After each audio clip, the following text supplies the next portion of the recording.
भाजप सोबतच जाणार आहात? मी याच्यावर कुठलंच भाष्य करणार नाही आहे.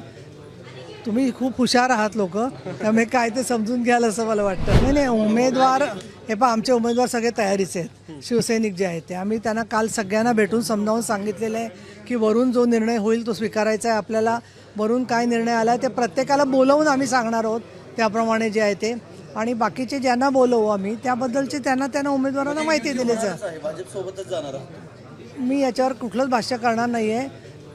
तुम्ही खूप हुशार आहात लोक, त्यामुळे काय ते समजून घ्याल असं मला वाटतं. कार्यकर्ते नाराज आहेत, या शेवटचा दिवस आहे फॉर्म भरायचा, नाही त्यामुळं कार्यकर्ते नाराजी म्हणण्यापेक्षा त्यांचा उत्साह आहे सगळ्या जणांचा. पण याबद्दल शेवटी असं आहे की कुठेतरी आपण नेते म्हणून जेव्हा मान्य करतो सगळ्या आपल्या पक्षाचं नेतृत्व, तर तेवढेच ते परिपक्व आणि समजदार आहेत. त्यांनी 2-2 निवडणुका पाहिलेल्या आहेत आणि जे नवीन आहेत त्यांचा अजून उत्साह आहे सगळ्यांचा. पण याबद्दलचा कुठलाही आम्ही त्यांना अजून आदेशच दिलेला नाही आहे की तुम्ही पाठी घ्या का लढवायचं. त्याच्यामुळे त्या नाराजीचा प्रश्नच नाही आहे. भारतीय जनता पक्षाचं काय बोलणं चाललं आहे याच्यावरती का चाललेलं नाही आहे याच्यावरती मला वाटत नाही की आम्ही तुमच्यापासून कुठली गोष्ट लपवून ठेवली आहे. ज्या क्षणी कुठलाही अमुक एक निर्णय तुम्हाला सांगण्यासारखा असेल तर आम्ही नक्की सांगू, तो पारदर्शी पद्धतीनेच पोहोचेल.